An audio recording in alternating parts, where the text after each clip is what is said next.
Em nome do Pai, do Filho, do Espírito Santo. Amém. Bendito sejais o Senhor nosso Deus, que nos chama a conhecer a sua palavra. O Verbo que se encarnou por amor de nós. O Verbo é a palavra de Deus. A palavra de Deus, ela é clara, é fácil de compreender, mas para aquele que tem o espírito aberto, dócil à ação do Espírito Santo, né? Nós temos que sermos sempre dóceis ao Espírito Santo. O que, infelizmente, nem sempre acontece, mesmo conosco e com muitas outras pessoas que estão distantes de Deus. A palavra de Deus é para nós lâmpada, é para nós um bálsamo, nos ajuda nessa caminhada que nós estamos peregrinando aqui na Terra rumo à Pátria Celeste. O homem que hoje fala muitas línguas não consegue falar a língua de Deus. O homem fala inglês, francês, japonês, alemão, cantonês, diversos idiomas, diversas línguas, mas não consegue compreender a linguagem do amor. E isto dado a mancha do pecado original. Nós vamos falar hoje sobre a questão da comunicação entre Deus e o homem, né? Porque essa multiplicidade de línguas, de idiomas. E também vamos apenas começar a conhecer a história dos patriarcas.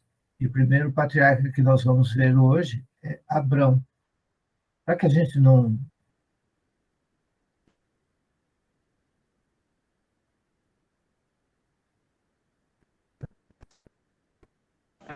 Travou?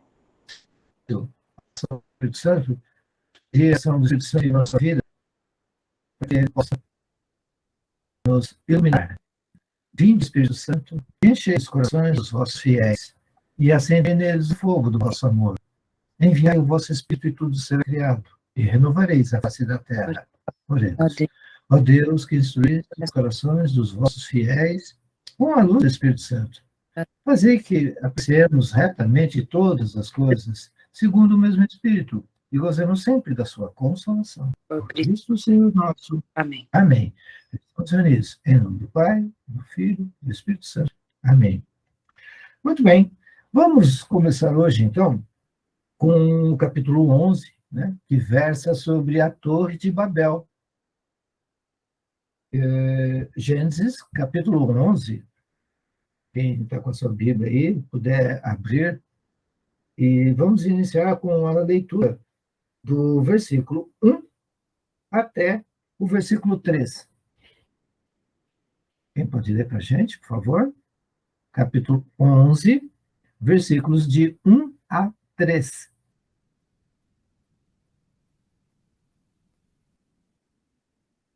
Você lê, Maureen? Não tem som, Maureen. Toda a terra tinha uma só língua, e servia-se das mesmas palavras. Alguns homens partiram para o Oriente, encontraram na terra de Senar uma planície onde se estabeleceram, e disseram uns aos outros: Vamos, façamos tijolos e cozamo-los no fogo. Serviram-se de tijolos em vez de pedras, e de betume em lugar de argamassa. Palavra do Senhor. Graças a Deus. Nós estamos vendo aqui o princípio da aventura humana logo após o dilúvio. Então, estamos começando uma nova civilização. E o homem já está aprendendo a desenvolver artefatos que visam facilitar a sua vida, né?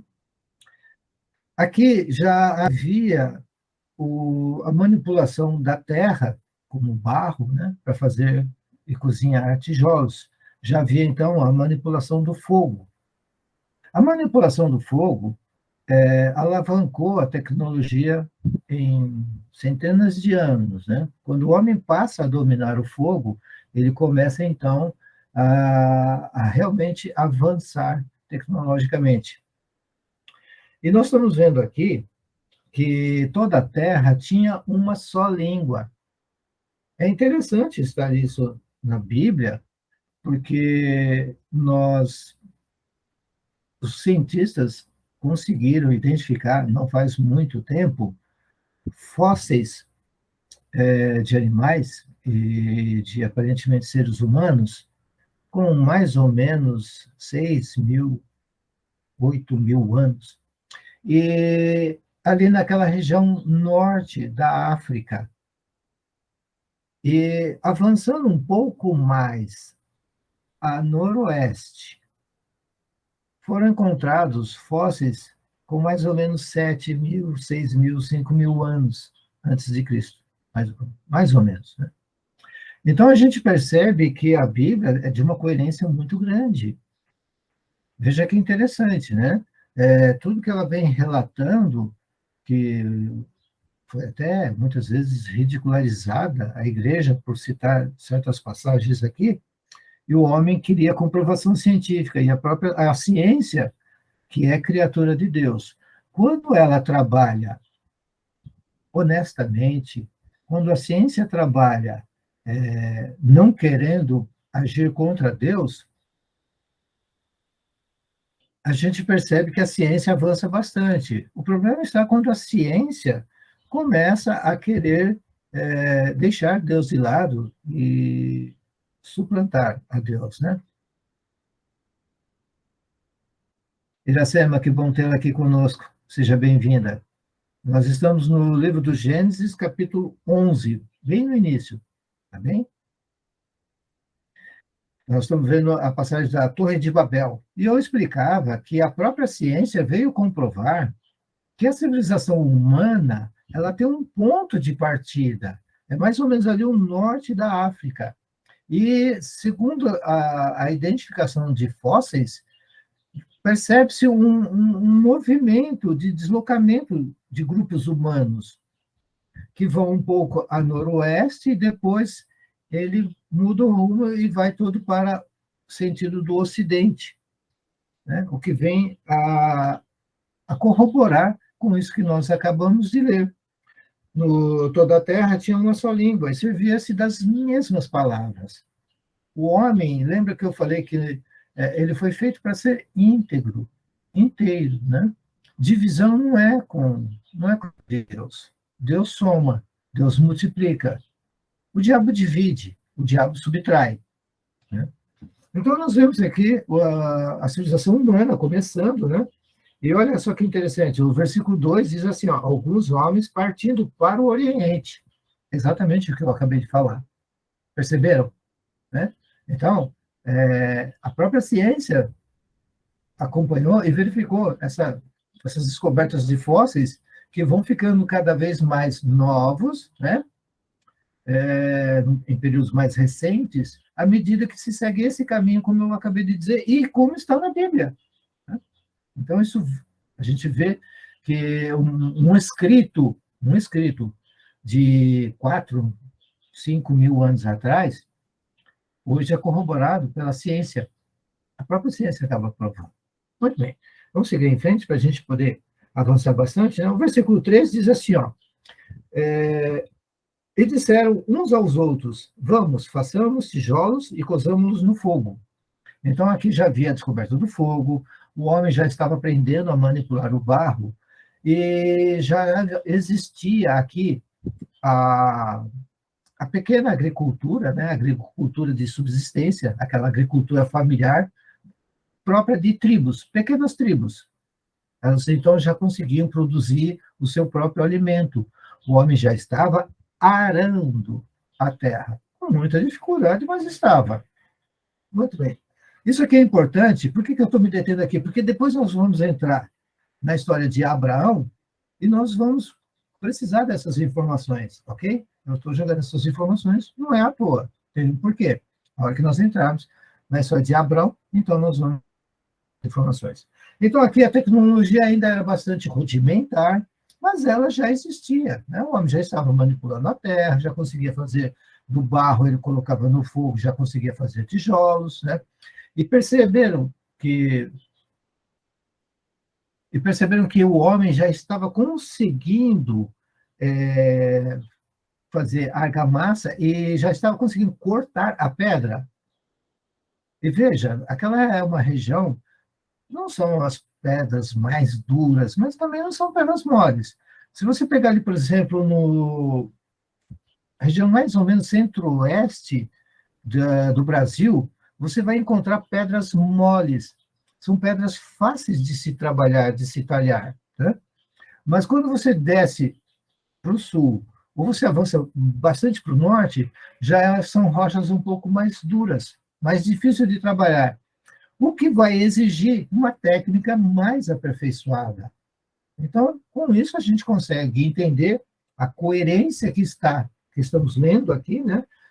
Esse livro do Gênesis tem aí pelo menos quase 5.000 anos que ele foi escrito, né? Essa história aqui que está sendo relatada tem pelo menos uns 7, 8 mil anos, tranquilamente, e a gente vê essa tremenda coerência, ok? Então, aqui já percebemos o homem já avançando um pouquinho na utilização de equipamentos ainda que rudimentar, mas já com alguma tecnologia, o homem já está conseguindo desenvolver alguns artefatos. Ele já está conseguindo cortar pedra, ele já está conseguindo produzir argamassa. Né? Muito bem. E percebemos aqui que todo mundo falava uma mesma língua. É óbvio, né?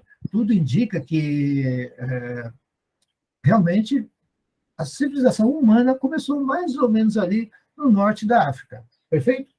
Então, agora nós vamos ler do versículo 4 até o versículo 6. 4, 5 e 6. Quem pode ler, por favor? Eu leio. Depois disseram: Vamos, façamos para nós uma cidade e uma torre, cujo cimo atinge os céus. Tornemos assim célebre o nosso nome, para que não sejamos dispersos pela face de toda a terra. Mas o Senhor desceu para ver a cidade e a torre que construíam os filhos dos homens. Palavra do Senhor. Graças a Deus. Então, no versículo 4, nós percebemos o quê? Uma união dos homens, né? Um objetivo. Façamos para nós, uma cidade. Santo Agostinho, quando ele leu essa passagem, ele vai nos contar sobre as duas cidades, a cidade de Deus e a cidade dos homens. A cidade de Deus é a nossa pátria celeste, para onde a gente deve ter por meta, né? O nosso sentido de vida aqui na Terra não está aqui, é fora, é a pátria celeste. Filosofia, a gente aprende, né? Quem estuda filosofia vê isso, que o sentido da coisa nunca está dentro da coisa.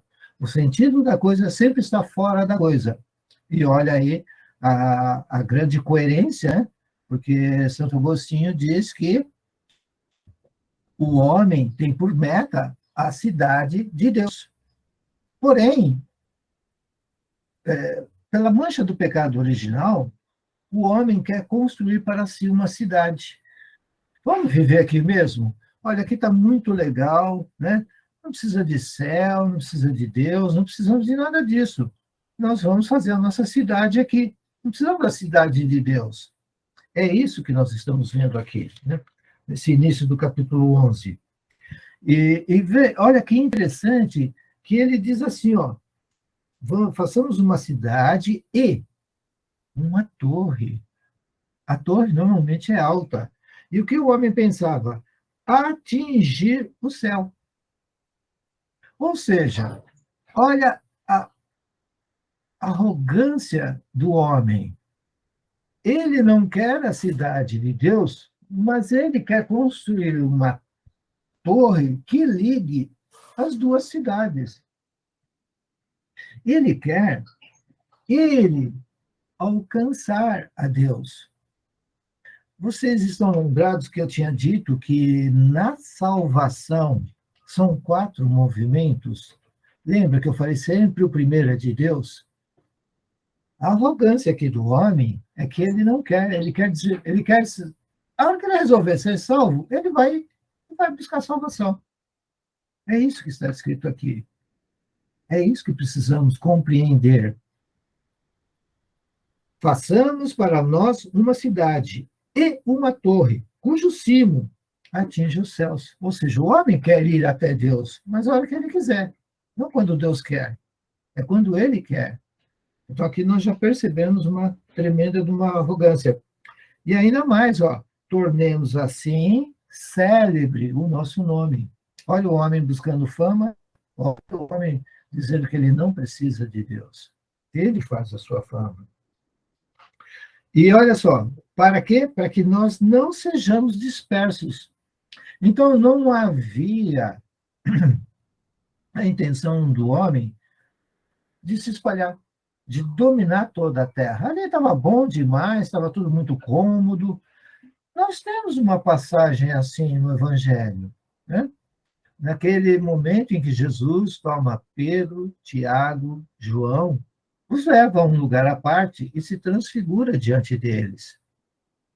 Lembram que, num dado momento, aparece Moisés, aparece Elias. Pedro, o que ele faz? Ele fala para Jesus: Senhor, é bom que estejamos aqui. Quer que eu faça uma tenda para cada um de vocês? Para que a gente permaneça aqui. Né?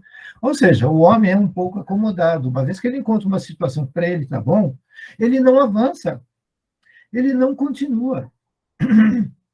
Desculpe. E não é isso que Deus quer. Deus falou: crescei-vos e multiplicai-vos, dominai toda a terra. Né? Mas o homem não quer fazer a vontade de Deus. Daí ele querer construir uma cidade, uma torre, e ele não quer ser disperso. Vamos ver, então, o que vai acontecer? Vamos já do versículo 6 até o versículo 9, para a gente entender o que vai acontecer. Quem pode ler, por favor? Espera aí, eu vou ligar a Bíblia aqui no celular. Do versículo qual? 6 a 9. 6 a 9? Uhum. Eu não sei se vai ser muito parecido com o que vocês estão lendo aí, mas... E disse o Senhor: eles são um só povo e falam uma só língua. E começaram a construir isso. Em breve nada poderá impedir o que planejam fazer. Venham, desçamos e confundamos a língua que falam, para que não entendam mais uns aos outros. Assim o Senhor os dispersou dali por toda a terra, e pararam de construir a cidade. Por isso foi chamada Babel, porque ali o Senhor confundiu a língua de todo mundo, dali o Senhor os espalhou por toda a terra. Palavra do Senhor. Graças a Deus. É uma coisa que nós vamos ver inúmeras vezes até o término desse nosso curso bíblico, é que Deus, ele tem um plano para nós. E ele vai fazer com que esse plano seja colocado a término. O plano de Deus vai acontecer. Apesar das mazelas humanas, apesar da má vontade da maioria das pessoas, o plano de Deus vai se cumprir. Nós vamos ver isso em outras situações, em outros livros da Bíblia. Então, Deus diz que, do jeito que o homem está seguindo, isso não vai ser bom. Então, o que ele faz? Ele desce, confunde os homens e os dispersa por toda a terra. Né? O Senhor dispersou todos eles daquele lugar, espalhou eles pela face da terra. Né? E aí eles param de construir essa cidade. Mas nós bem sabemos que o homem ainda vai continuar tentando construir esta sua cidade. Mas veja que interessante, nós temos que ter sempre em mente, Deus ele quer a unidade. Deus quer que todo o povo fale uma só língua. Mas o homem insiste que não tem que ser assim. Ele é que quer decidir. No começo, nós falávamos todo mundo a mesma língua. Depois, a ciência explica que, por causa de diferenças geográficas, altitudes, pressão atmosférica, uma série de fatores, ar, a nossa garganta foi sofrendo alterações. Então, as nossas cordas vocais sofreram alterações tais que começam a surgir outros idiomas. À medida que você avança, o homem tem mais dificuldade com certos sons e mais facilidades com outros. É isso que fez com que surgissem essa variação tão grande de idiomas, né? Mas, espera aí, se Deus quer que nós falemos uma só língua, então, veja bem, na verdade, o que nós temos aqui foi um primeiro castigo de Deus. Ele quer que o homem fale uma só língua, mas ele quer também obediência, e o homem continua teimoso, né? Vamos fazer uma cidade para a gente fica por aqui mesmo, está tudo muito bom. E Deus faz o quê? Os espalha e faz com que surjam novas línguas. Mas Deus tem plano para nós, ele quer salvar o homem. E é claro que nessa salvação não tem essa de cada um falar um idioma. Olha, vocês vão, por si mesmo, vão verificar o quanto isto é verdade. Vejam bem, a língua falada dentro da igreja sempre foi o latim. As nossas missas sempre foi em latim. Você entrava numa capelinha num cantão da China ou numa catedral na França, a língua era a mesma, era latim. A língua oficial da igreja era o latim, e o latim eclesial. Nós temos 3 tipos de latim, ok? E o latim eclesial é o que ficou, porque os outros latins, o clássico e o científico, esses daí está deixando de ser usado cada ano que passa. Mas o latim eclesial ainda é utilizado. Nós temos diversos padres, diversos bispos que compreendem e falam o latim. É por isso que eu acho importante que a gente aprenda, pelo menos, as nossas orações em latim. Porque o latim é uma língua morta, isso evita que você invente, que surjam novas palavras. Então, a compreensão é a mesma, não muda.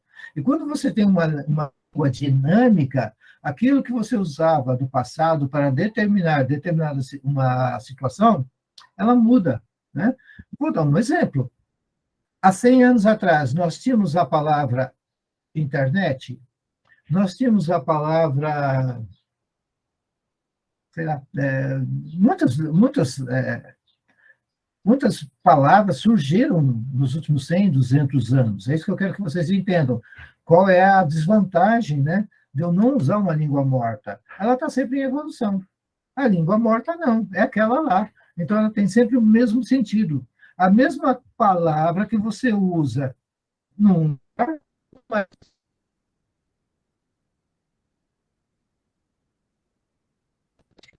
essa palavra tem o mesmo significado.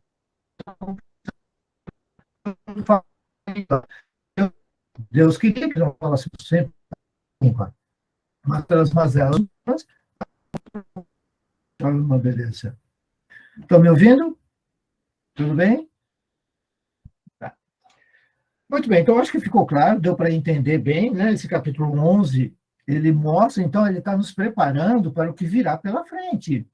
Então, veja, os homens agora vão se espalhar, eles estão a oriente do norte da África, e agora vai haver todo um movimento humano no sentido do Ocidente, ok? Então, antes da gente entrar já propriamente na história de Abrão, que no começo ele vai se chamar Abrão, depois que o nome dele muda, nós temos que entender que existe da região da Mesopotâmia até a região da Palestina uma área de terra chamada de Quarto Crescente. O que é essa região chamada de Quarto Crescente? Essa região de Quarto Crescente é uma área extensa, ela tem, eu acho que, se eu não estiver enganado, bem mais do que 200 quilômetros, né? Bem mais de 200 quilômetros, e é uma faixa de terra extremamente fértil, muito fértil. Você vai ter, assim, vegetação, até vegetação de estatura mediana, né? Não só aquela rasteira, mas algumas pequenas árvores você vai encontrar, alguns rios, e você quase não vê o deserto vai margear essa faixa de terra. E ela tem um nome chamado de quarto, ela tem essa curvatura, lembrando o quarto crescente da Lua, ok? Então, essa informação para nós é importante porque nós vamos entrar na história de Abraão, na história de Abraão. E aí vai ficar mais fácil da gente compreender isso, tá bem? Então, nós vamos agora para o capítulo 12, né? Vamos deixar aí o capítulo 11, já compreendemos, né? E vamos, então, entrar na história propriamente do Abraão. Vamos lá, vamos pegar do versículo 1 até o versículo 3. Quem pode ler para a gente, por favor? Iracema? Eu vou ler. Capítulo 12, versículos de 1 a 3. De 1 a 3? 3. Ah, tá. O Senhor disse a Abraão: deixa tua terra, tua família, a casa de teu pai, e vai para a terra que eu te mostrar. Farei de ti uma grande nação. Eu te abençoarei e exaltarei o teu nome. E tu serás uma fonte de bênção. Continua? Continua, o 3. Abençoarei aqueles que te abençoarem, e amaldiçoarei aqueles que te amaldiçoar. Todas as famílias da terra serão benditas em ti.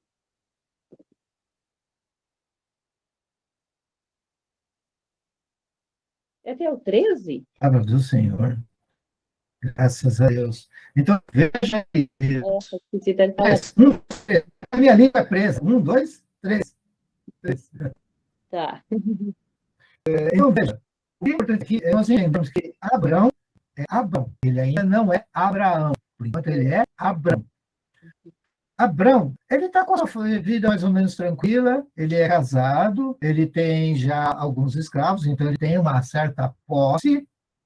Ele está ali próximo a Ur, na região da Mesopotâmia, e Deus faz a ele uma proposta.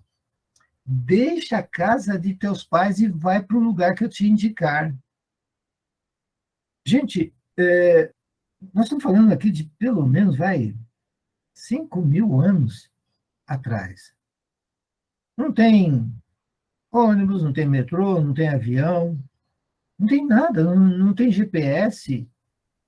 Deus fala para o Abraão: sai daí e vai para o lugar que eu vou te indicar. E ele recebe essa notícia assim e não pensa duas vezes. Nós estamos falando de você partir, deixar os seus pais, deixar os seus amigos, deixar seus vizinhos, ir para um lugar que você não conhece nada, você não sabe os riscos que você vai encontrar no caminho, quanto mais o lugar onde você vai ficar.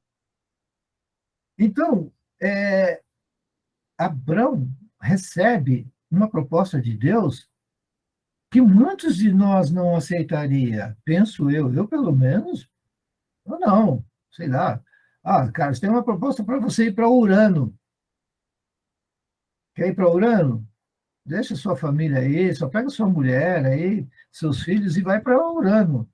Caramba, vou ter que pegar um foguete, vou ter que sair da órbita terrestre. Eu não sei se eu iria. Possivelmente não.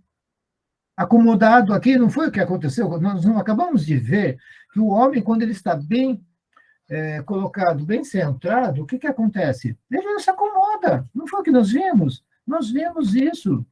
Até agora nós só vimos desobediência dos homens. Até agora nós só vimos o homem querendo não depender de Deus. Vamos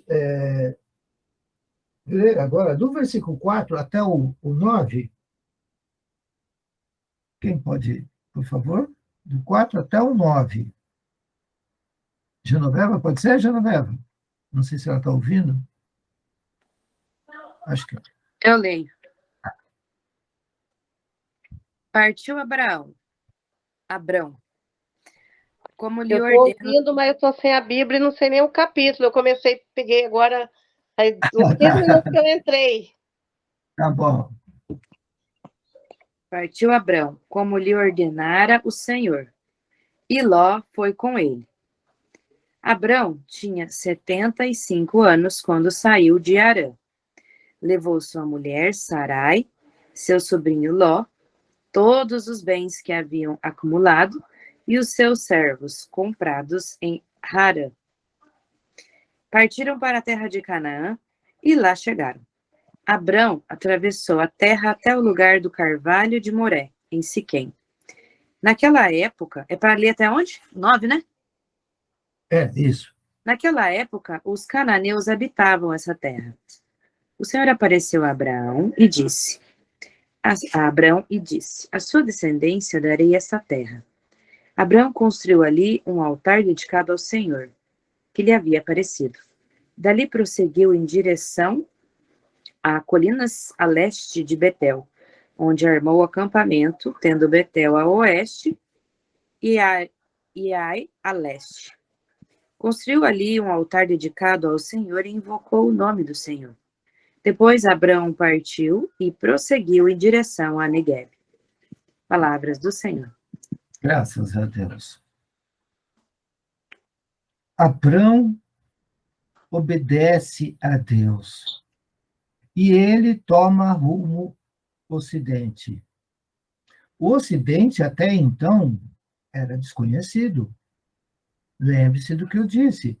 A civilização humana começa no norte da África, vai para o Oriente e depois caminha sentido Ocidente. Então, o que Abraão vai encontrar? Bom, deixa eu continuar a explicação e eu vou voltar nesse ponto já já. O que ele vai encontrar? Muito bem, então nós vimos que o Abrão, ele estava com 75 anos. Uma idade bem avançada, né? E ele parte de onde ele estava e leva a mulher e levou o seu sobrinho, Ló. Né? E aí, quer dizer que ele catou o que ele pôde, óbvio, aqui não fala, mas ele catou os seus escravos e catou gado miúdo. Ele vai levar gado miúdo. O que é gado miúdo? Ovelhas, cabritos, né? Esse é o gado miúdo. Gado graúdo é boi, camelo, né? Já o gado miúdo é cabrito, é ovelha, bodes, ok? Então é isso que ele vai levar. Ele deixou o pai, a mãe, deixou um monte de parentes, amigos e partiu para uma terra desconhecida. Ele vai tomar o caminho desse quarto crescente que eu falei agora há pouco. Esse quarto crescente leva ele à terra dos cananeus.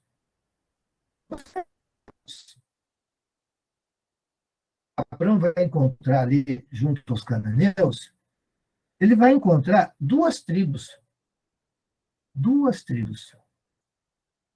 Apiros, na verdade, a pronúncia correta é Abiros, é que escreve Apiros, H-A-P-U-R-I-S, Apiros. P-I, perdão. Mas a pronúncia é Abiros. E vai encontrar os sinaítas. Os sinaítas, essas duas tribos, eles estão fugindo do Egito, das chamadas cidades-estados. Eles não aceitavam mais a escravidão do Egito, fogem sobem, né? Encontram a terra, que mais tarde vai se chamar Palestina, continuam subindo e param lá em cima, bem no limite do quarto crescente, bem aqui, né? No limite do quarto crescente. O Abrão ele sai daqui e faz todo esse caminho aqui, ó, e vai encontrar os cananeus. Em parte, isso é bom. Por quê? Porque nós vamos perceber que essas duas tribos que eu disse, né, os apiros e os sinaítas, são as duas tribos. Olha que interessante isso, gente. São as únicas tribos toda aquela grande região, aliás, de toda a área conhecida, que era civilizada entre aspas, né? Mas muitos pagãos, que tinham a crença num Deus único, monoteístas. Todos os demais, as demais tribos, civilizações, acreditavam em diversos deuses. Essas duas tribos, não. Então, a tribo dos sinaítas e dos abiros criam num Deus único. E o Abrão também tinha essa crença num Deus único. Está entendendo? Olha só. Então, essas duas tribos vão ganhar mais uma tribo, a tribo abrâmica. Nós estamos começando a formar o povo judeu. O povo judeu é formado por 4 tribos: abiros, sinaítas, abrâmicos, e mais tarde uma outra tribo irá se juntar. Nós vamos ver mais para frente. Então, não vem o caso agora. Então, já temos 3 tribos, está faltando uma. Nós temos 2 tribos, aí chega Abrão com a sua tribo, se junta a esse povo. Ali acontece o seguinte, é interessante nós sabermos isso, porque essa informação vai servir para outras coisas que nós vamos ver mais para frente. Até aqui, o que se manipulava era o bronze. Aqui já estava, por causa do fogo, o homem começou a manipular o bronze, a fazer artefatos de bronze. Isso já deu um avanço muito grande, porque os artefatos de bronze conservavam um pouco mais fria a água, já dava para fazer algumas armas rústicas, mas dava. Então, a manipulação do bronze foi muito importante. E é nesse momento que o Abrão está chegando, é que se já está começando ao uso desses artefatos, que um pouco mais para frente, isso vai ser alterado, tá bom? Mas, por enquanto, nós ficamos com essa informação. Vamos tentar não esquecer dessa informação. Então, já temos, 3 tribos, ok? O problema é que o Abrão, ele passa pelos cananeus. E eu disse que isso, em parte, vai ser problema. Porque os cananeus, eles tinham o culto a diversos deuses. E os cananeus, eles tinham uma seita terrível. É importante sabermos disso. Os cananeus sacrificavam crianças. Isso vai ser um problema. Deus vai ter que ensinar os homens que isso está errado. Pior ainda. Bom, pior não, imagina, né? Só de matar crianças já basta a quantidade de crianças que morrem hoje em dia, né? Inclusive em cultos satanistas. Os satanistas estão fazendo cultos utilizando fetos abortados. Ok? Eles pagam uma certa fortuninha, eles têm acesso. Mas não vem agora ao caso da nossa discussão. Então, veja, esses cananeus, eles tinham um culto que era o seguinte: as mulheres iam se prostituir nos templos. Era uma crença que elas tinham que, se elas se prostituíssem nos templos, eles teriam abundância na agricultura, na hora da colheita, teriam chuvas abundantes e teriam, então, uma colheita farta. Então, havia essa crença da prostituição dentro do templo. Então, no templo cananeu, havia sacrifício de crianças e havia prostituição. Deus, nem preciso dizer o quanto Deus odiava isso. E note que, muito próximo aos cananeus, nós já tínhamos duas tribos, os abinos e os sinaitas, que acreditavam num Deus único. Então, eles não compactuavam com isso. Mas eles tinham um problema. Eles estavam fugindo das cidades e estados, por não concordar. Eles eram, na essência, agricultores, né? Essencialmente agricultores, mas era uma agricultura assim, de subsistência, só para eles. O Abrão, olha que interessante, o Abrão chega com essa mesma crença num Deus único, e o Abrão traz agora um gado miúdo. Percebe que isso vai ajudar muito aquelas outras duas tribos? Porque o Abrão vai fazer amizade com eles fácil. Mas Abrão tem um problema. Ele vai ter que controlar todo esse povo contra os cananeus. Que os cananeus vão se tornar inimigos. Vão causar muito problema. Muito problema. Muito bem. Então, nós vamos ver que Abrão vai encontrar problemas, ele vai precisar ir para o Egito, vai ter toda aquela pataquada que nós já bem sabemos, né? As dificuldades. Ele vai dizer que a mulher dele, a Saraí, como ela é mais nova do que ele, e é muito bonita, né? O faraó vai se interessar por ela, e o Abrão vai ficar numa situação difícil, porém, o faraó fica sabendo que a Saraí, note que o nome dela ainda é Saraí, o nome dela também vai mudar. Ela vai deixar de ser Saraí, vai passar a se chamar Sara. Assim como Abrão vai deixar de se chamar Abrão e vai se chamar Abraão, ok? Mas Saraí, quando o faraó se interessa por ela, ele quase a toma por mulher, ele fica sabendo que ela era casada, ele procurou Abrão e fala, como é que você faz uma coisa dessa? Né? Pode que eu estou com problemas. Né? Eu não sabia que eu achei que ela era sua irmã, e, no entanto, é sua esposa. O faraó dá um certo tesouro para o Abrão e manda ele embora. Volta para sua terra. Ele volta. Então, agora ele volta, vamos dizer assim, mais rico. Mais rico. Então, ele tinha escravos, ele tinha gado miúdo, e agora ele tem tesouros com ele, ok? Então, quando se...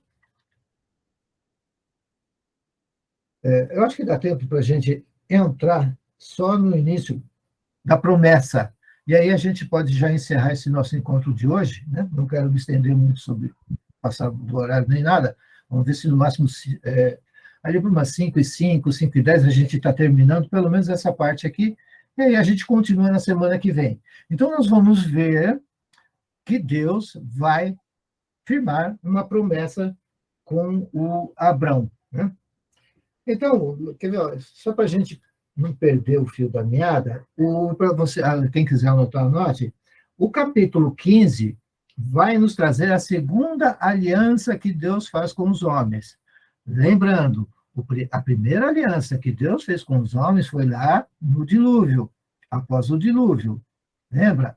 Vou colocar um arco no céu e toda vez que chover eu vou ver esse arco e eu vou me lembrar e não vou destruir a terra. Então, ali foi a primeira aliança.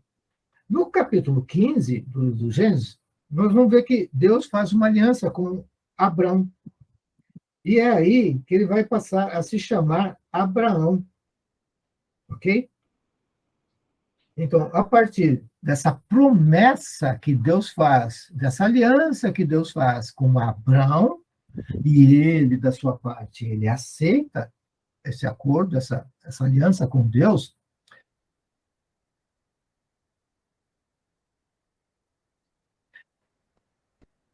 muda também, ele passa a ser. Ok. Deixa eu ver. Ok. Então, dizendo que realmente o nome de Abrão não muda, né? Acho que é interessante a gente ver essa passagem rápida de Melquisedeque, Melquisedeque é ali no capítulo 14, versículos 17 a 24. É quando Abraão dominou algumas tribos e ele está voltando. O rei de Salém vai ao encontro dele. E interessante, Abraão dá o dízimo, 10% de tudo, a 10ª parte de tudo que ele conquistou. E o rei de Salém, Melquisedeque, o abençoa. Esse rei, a própria história confirma, ele não tem início e ele não tem fim. Ele aparece e depois desaparece. Melquisedeque é o sacerdote segundo o coração de Deus, mas ele é uma prefiguração de Jesus. Jesus veio do céu, ele não tem início, porque ele é o alfa e é também o ômega.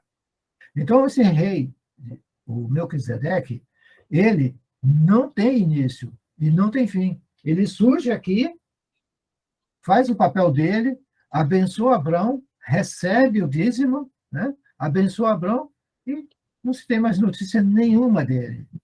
A história pesquisou. Não, ele não tem início e não tem fim, né?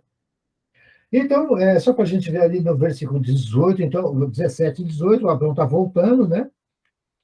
Derrotou lá Cordolamor e os reis aliados, ou seja, ele derrotou uma união de tribos, e ele vence. Abraão vence. Aí, no caminho, ele encontra o Melquisedeque, que é o rei de Salém, e é sacerdote do Deus Altíssimo. Veja, nós já temos aqui um sacerdote de Deus. Até então, nós não tínhamos essa notícia. E, de repente, surge Melquisedeque, um sacerdote do... Por isso que eu falo que ele é a prefiguração de Jesus Cristo. É por isso que lá no começo, quando nós começamos esse curso bíblico, eu disse que a chave de leitura da Bíblia inteirinha é Jesus Cristo. Sem Jesus Cristo, você não entende nada, né? Então, eu também disse para vocês que o Antigo Testamento é uma sombra, está apontando o que vai acontecer.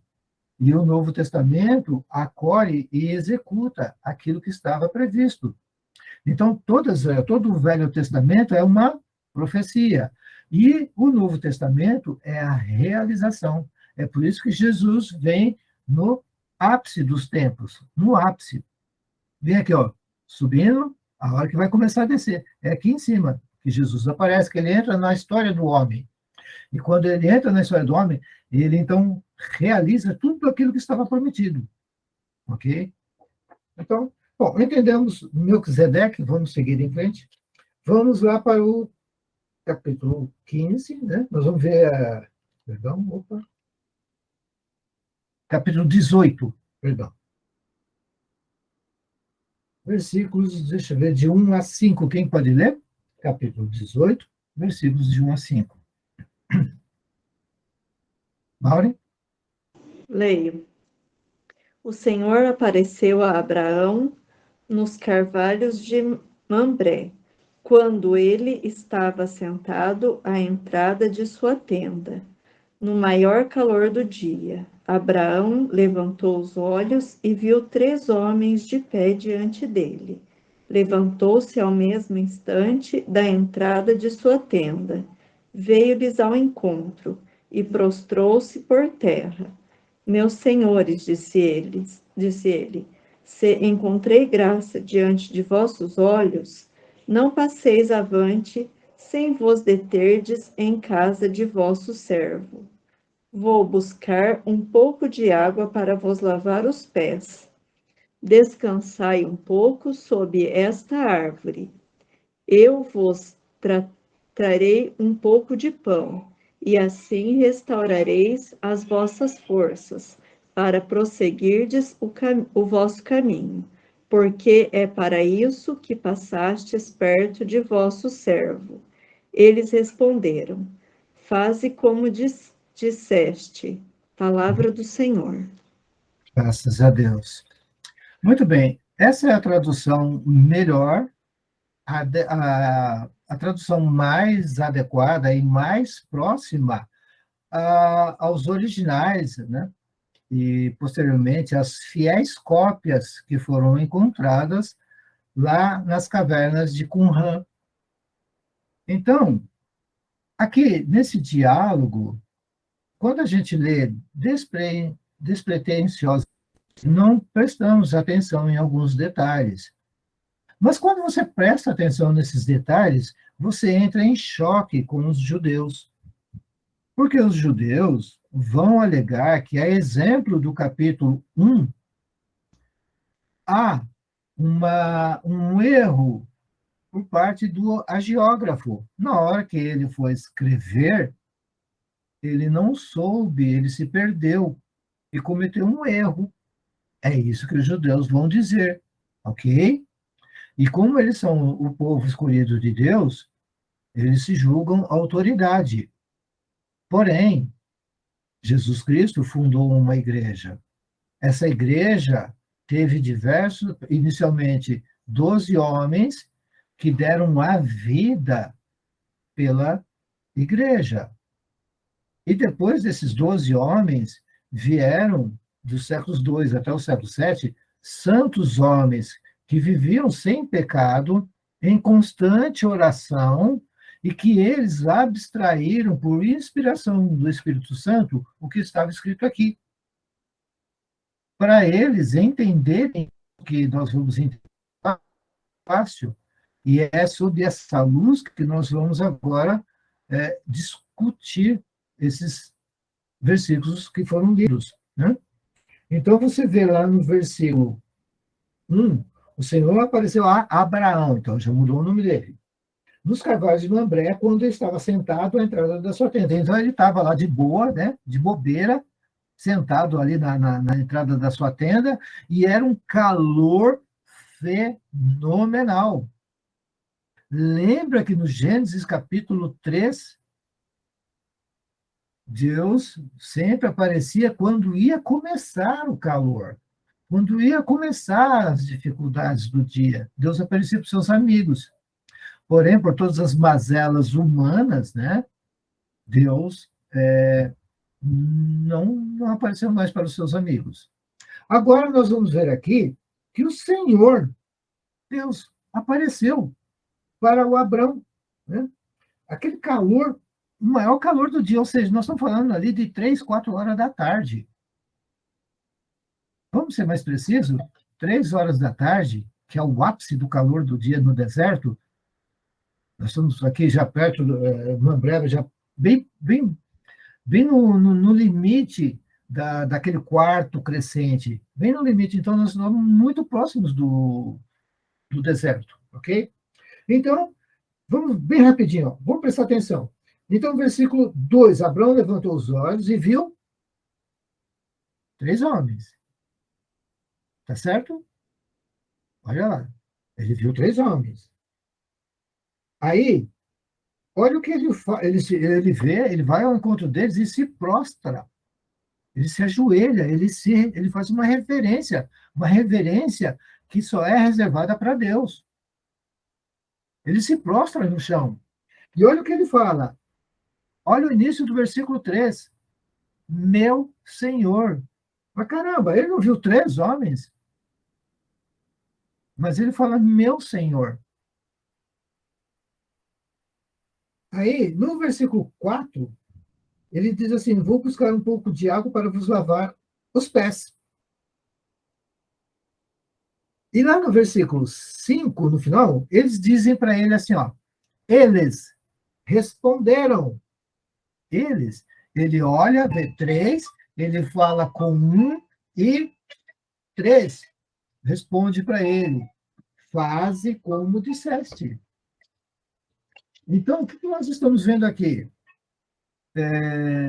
Os santos padres diziam, Abrão entrou nas graças do Senhor, tendo sido feito ele a imagem e semelhança de Deus, sendo obra da Santíssima Trindade, aqui ele consegue um encontro com a Santíssima Trindade. Pai, Filho e Espírito Santo. E aqui são os padres do deserto que viram isso, que conseguiram entender. João Cassiano, por exemplo, um grande doutor da igreja, ele é do Oriente, ele alega, ele fala, aqui está a manifestação, a exemplo do Gênesis capítulo 1, você tem no Gênesis capítulo 18, né, depois de um novo reinício, um novo start, um novo restart, você vê novamente a Santíssima Trindade se manifestando. Uma grande obra vai começar, a exemplo do capítulo 1, quando a Santíssima Trindade aparece, você vê uma grande criação acontecendo, o ser humano. E aqui você vê a Santíssima Trindade aparecendo para o Abraão, que já mudou o nome, já está com um novo nome, e ele vai começar uma nova missão. Ok? E a missão de Abraão é muito importante. Ele tem que consolidar aquelas tribos, Abiros, os Sinaitas, ele tem que combater os cananeus, que não vão dar paz para ele, e ele tem que segurar dois lados, ele tem que segurar a parte de cima, os cananeus, que por onde também vêm outros inimigos que dominam os cananeus e querem dominar o seu povo, e você vai ter de baixo os egípcios, que de vez em quando vão querer dominar. Aonde ele está é um corredor importantíssimo. Abraão vai ter muita dificuldade. Ele vai ter inimigo. Lembram-se dos dois lados. A pinça do inimigo, Atenas, lembra a Carol, a Genoveva, quando nós conversamos, a Maureen também estava presente, né? Lembra? Dos dois lados. Então, o Abraão está embaixo, no meio. E ele vai ter o pessoal do Egito atacando, e ele também tem o pessoal de cima atacando. É o diabo tentando pegar com as duas pinças. Ele tenta de um lado e tenta do outro. É a tática do diabo. Certo? Muito bem. Então, o Abraão reconheceu, vai lá, se prostra e diz, eu vou preparar algo para vocês comerem. Quando Jesus aparece para Pedro já ressuscitado, Jesus ressuscitado, ele pergunta, tendes algo aqui para comer? Olha que lindo, gente. Olha a ligação. Estão entendendo? A Santíssima Trindade aparece para Abraão. Abraão oferece, eu vou preparar algo para vocês. Quando Jesus ressuscita, e já no seu corpo glorioso, ele pergunta para os apóstolos, tendes algo para comer? Né? Ele quer ser servido. Deus quer ser servido por nós. Ele quer que nós o sirvamos, mas nós não queremos servir a Deus. E nós vamos ver muito isso nessa nossa caminhada bíblica. Tá certo? Bom, então, para a gente já poder encerrar, nós vamos ver que o Abraão prepara, então, rapidinho nada, gente, rapidinho coisa nenhuma. Por quê? Você preparar um novilho, preparar leite, coalhada, tudo isso para ser servido, isso leva tempo, isso não faz em 5 minutos, meia hora, e você não tem um fogão micro-ondas, você não tem nada disso. Então, tudo isso é demorado, né? Mas, eles se servem, e olha que interessante, ou seja, assim como Jesus comeu o peixe assado que lhe serviram os apóstolos, assim como o anjo Rafael vai se alimentar na frente de Tobias, aqui a Santíssima Trindade também se alimentou. E aí, vamos pegar do versículo 9 até o 15 para a gente poder encerrar? Aí a gente já vai discutindo e já podemos encerrar. Quem pode ler para a gente, por favor, do versículo 9 até o 15? Eu leio. Ela vai ler, então. Onde está Sara, sua mulher? Perguntaram. Ali na tenda, respondeu ele. Então disse o Senhor, voltarei a você na primavera, e Sara, sua mulher, terá um filho. Sara escutava a entrada da tenda atrás dele. Abraão e Sara já eram velhos, de idade bem avançada, e Sara já tinha passado da idade de ter filhos. Por isso riu consigo mesma quando pensou: depois de já estar velha, e meu senhor já idoso, ainda terei esse prazer? É para ler até quando, seu Carlos? Ao fim, até o 15. Mas o Senhor disse a Abraão: por que Sara riu e disse: poderei realmente dar à luz agora que eu sou idosa? Existe alguma coisa impossível para o Senhor? Na primavera voltarei a você, e Sara terá um filho.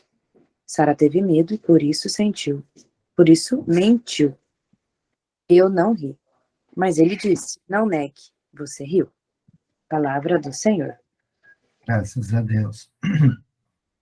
Aqui nós estamos diante de um plano de Deus que está começando a ser executado. Deus prometeu a Abrão e para Saraí, Deus prometeu para Abrão e Saraí que eles teriam uma posteridade enorme. Deixa a terra onde estás e siga para a terra onde eu te indicar. Isso foi há 15 anos atrás. 15 anos.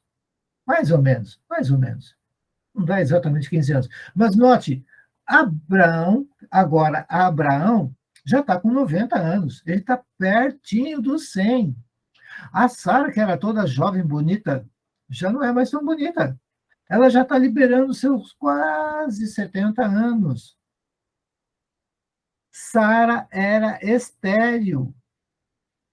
Idosa e estéril. Abrão já beirando os seus 100 anos. E Deus pergunta para Abraão: onde está sua mulher Sara? O ano que vem eu vou voltar e vocês terão um filho. A Sara, na sua humanidade, ela olha para si, vê a miséria que ela se encontra e ela não consegue transcender. Coisa que hoje em dia para o homem está tão difícil. Nós não conseguimos mais transcender. Nós não conseguimos ultrapassar aquilo que está diante de nós.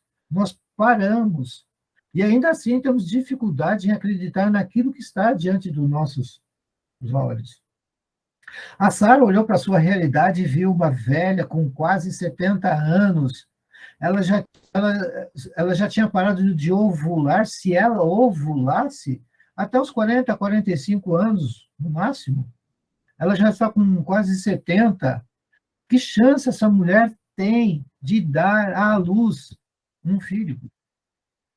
Então, ela, humanamente, ela duvida. E ela põe-se a rir. Note que ela estava atrás, ela estava escondidinha, ouvindo a conversa. E aí, ela ri. Mas Deus vê tudo. Nada escapa ao olhar de Deus. Então, Deus, lá no versículo 15, né? Perdão, no versículo 13, o Senhor diz a Abraão: por que se riu Sara, dizendo: será verdade que eu teria um filho, velha como sou? Porque para Deus nada é impossível. E nos planos de Deus, a partir de Abraão e Sara, vai começar uma nova posteridade. Nós vamos conhecer agora que Deus está enviando do Oriente, atenção isso, hein? Do Oriente, Deus está enviando o início da salvação. Lembra que eu falei que Abrão estava a oriente da África? Ele estava distante, 200 quilômetros mais ou menos. Então veja que a salvação vem da onde? Do Oriente. O que nós temos que vem do Oriente? O sol. Então, Abraão está tendo aqui o anúncio do sol nascente. Abraão é aquele que vai nos trazer a salvação. É por meio dele. Por isso que a história de Abraão como patriarca é muito importante para nós, porque vai nos mostrar duas coisas. Abraão teve fé.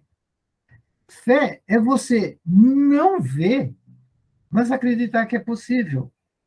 A fé que hoje, a partir de Cristo, você só tem no batizado, que é uma das três virtudes teologais, fé, esperança e caridade, que é um organismo vivo que precisa ser alimentado.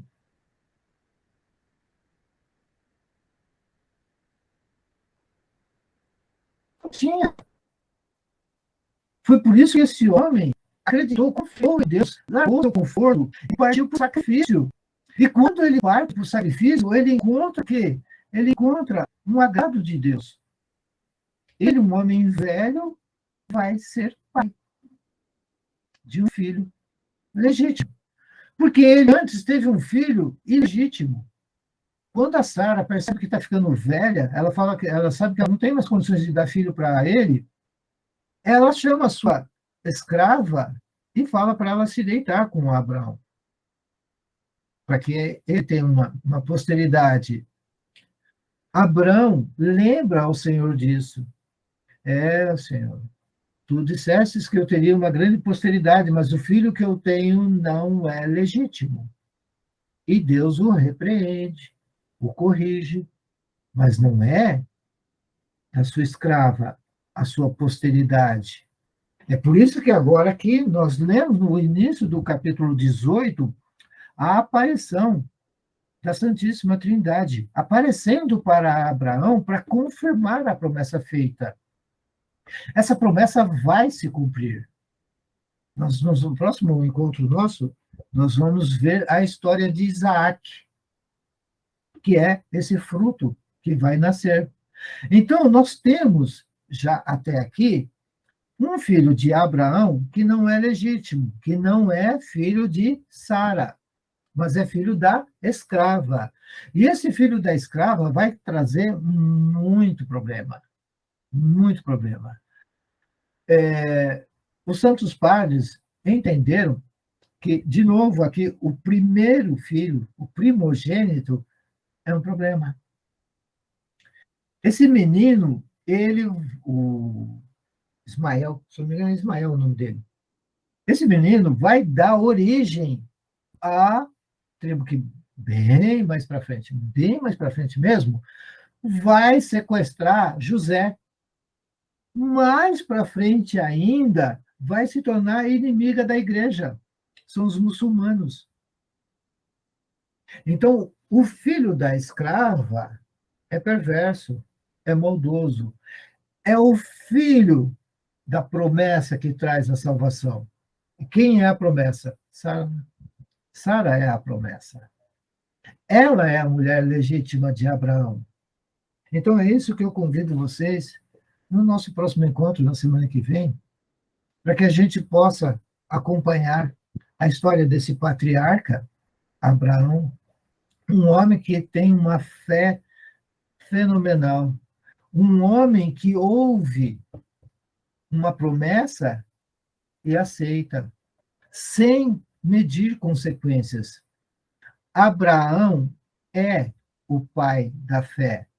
Nós sempre temos isso conosco. A igreja sempre ensinou isso. Agora, a gente conclui esse nosso encontro lembrando que não posso ter um pai sem uma mãe.